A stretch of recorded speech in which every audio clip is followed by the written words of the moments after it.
this is Dave from the Wizard's Keep in Muncie, Indiana, and today I thought I'd continue counting down my top favorite 80 board games of all time, with this video counting down number 70 to 61. If you get a chance, check out my previous video where I count down my number 80 to 71. And my number 70th favorite game is Kuba. Now, Kuba is a game where each player has a group of different explorers, and you're trying to get them to different temples of the same color. Whoever gets to those temples first is going to be able to have the best pick of the treasure in that temple. So if you get your explorer to the purple temple the first, you're going to be able to collect the most valuable treasure from that purple temple. And at the end of the game, whoever has collected the most value in total treasures is going to win the game. How that works in Kuba is kind of interesting because what you do is one player is designated as like the tile drawer, and they draw a tile and they call out the number that's on the tile, which means every other player will get the same tile with the same number. And then you place that tile on the board, on your home board, to try to create these paths through the jungle to get your explorers to the different temples. So what's kind of neat about the game is that everybody is getting the exact same tiles, but what you do with those tiles is what's going to determine the victor in this game. And that's what makes Kuba an interesting, fun game. My number 69th game is kind of like an engine building game based around growing trees, and that is Photosynthesis. In Photosynthesis, you are, as I said, kind of planting and growing trees to kind of collect different light points from the sun. You use those light points to plant more seeds and grow more trees.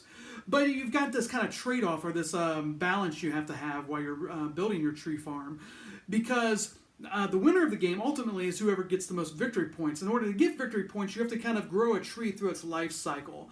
And so kind of growing trees from a small sapling till it kind of grows into a large tree, and then you end up eventually chopping that tree down for victory points. But those larger trees are also what generates the most light points. They also collect light points easier because larger trees cast shadows over smaller trees.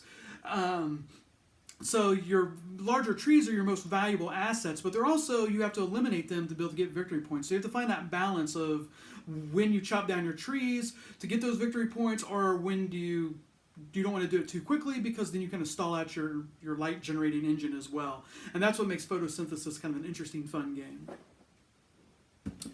My number 68th favorite game is a cooperative game called Spy Club, where everybody plays like you're like a group of kids in the neighborhood trying to solve like these different kind of crimes that happen around the neighborhood, like who broke into the ice cream shop and ate all the ice cream or something like that.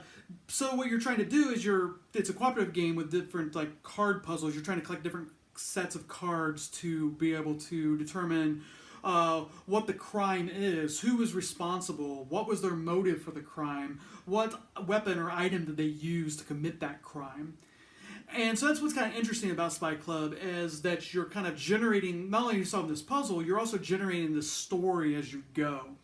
And also another thing about Spy Club that's neat is you can play sort of like a legacy game or a campaign game, where you in addition to just playing a one-off game to solve a particular crime, also you might be solving a series of crimes that are connected in some way. So like some sort of like neighborhood crime spree. So you can play it in a campaign mode, which I think is very interesting and fun about Spy Club. My number 67th game is a game by one of my favorite designers, Uwe Rosenberg. This one is At the Gates of Lo-Yang. In At the Gates of Lo-Yang, you're different merchants set up with different stalls outside at the gates of Lo-Yang. Mechanically how that works is it's sort of like a card drafting game, and you're drafting these different cards that you use those cards to kind of grow different produce for your merchant stalls, or also collect different short-term and long-term customers. Long-term customers can get you more points, but they're also kind of needy. They kind of demand almost every turn that you're kind of selling them produce. So you have to be careful that when you get a long-term customer, that you're able to provide all their needs, or they get angry and kind of go away and they'll cost you points. So that's the interesting thing about At the Gates of Lo-Yang. My number 66th board game has kind of a really interesting theme as far as board games go, and that is Fog of Love. And the theme of Fog of Love is it's a two-player game where each player plays a person that's a representative of like a partner or someone on a date. And those you have secret motivations of what you want out of a date or out of a mate and what you're trying to achieve on that date. And you're going to play different cards, alternating each turn to kind of manipulate or the story of the date to try to achieve what it is that each player wants to get out of that date. So the fun thing about it is kind of playing these cards, but you also kind of create this interesting story about a date that you're going on, and that's what I kind of like about Fog of Love. And it also makes this a great date game, as you can imagine, as you learn a lot of interesting things about your fictional partners and possibly the partner that you're playing the game with. My number 65th favorite game is a worker placement two-player game called Caverna Cave vs. Cave. Now, Caverna Cave vs. Cave is kind of based off, or kind of a streamlined version of the more popular worker placement game Caverna. In Cave vs. Cave, you're just concentrating on the aspect of digging out caverns and placing these different buildings in these caverns you've dug out. Those different buildings or rooms that you're building in these caverns are going to generate different victory points or generate new actions that you can take each turn to generate more resources, allow you to dig out more caves, build more buildings or more rooms or whatever. And that's the neat thing about Cave versus Cave is it's kind of a simple worker placement game, but it kind of snowballs as each turn. Now you have more and more options where you can place workers or where you can build different rooms in your cave and so on. And that's what makes Cave versus Cave a fun game. My number 64th favorite game, also by the designer Uwe Rosenberg. You're gonna, as you continue watching these videos, Uwe Rosenberg is one of my favorite designers, and spoilers, you're gonna see a lot of his games on this top 80 list. And this one is Reichholt. In Reichholt, you're trying to collect different sets of produce, either carrots or squash or lettuce or whatnot. But and you collect those sets, and then you kind of turn them in so you can move your piece further and further along a track.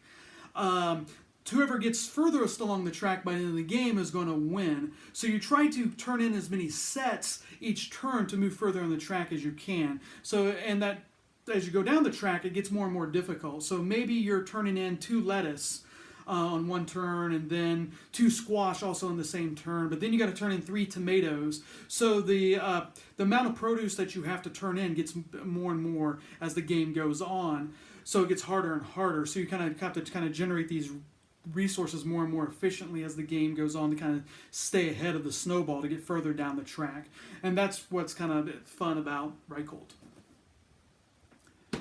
My number 63rd favorite game is also by a different one of my favorite designers, that being Ryan Lockett, and that is Artefacts Inc.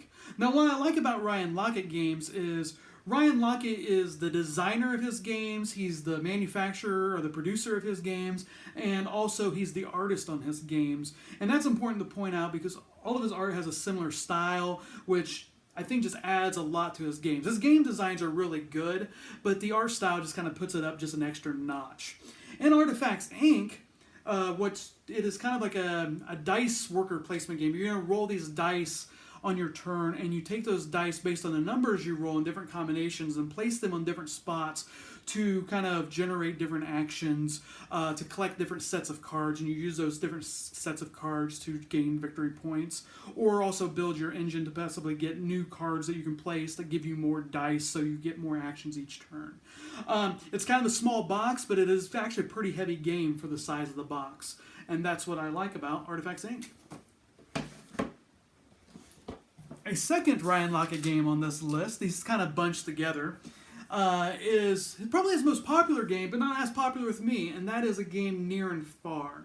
Near and Far is a story-driven game, and that's really the things I like about it is the story concept and the game, but the game mechanics isn't one of my favorite. The game mechanics are kind of subpar.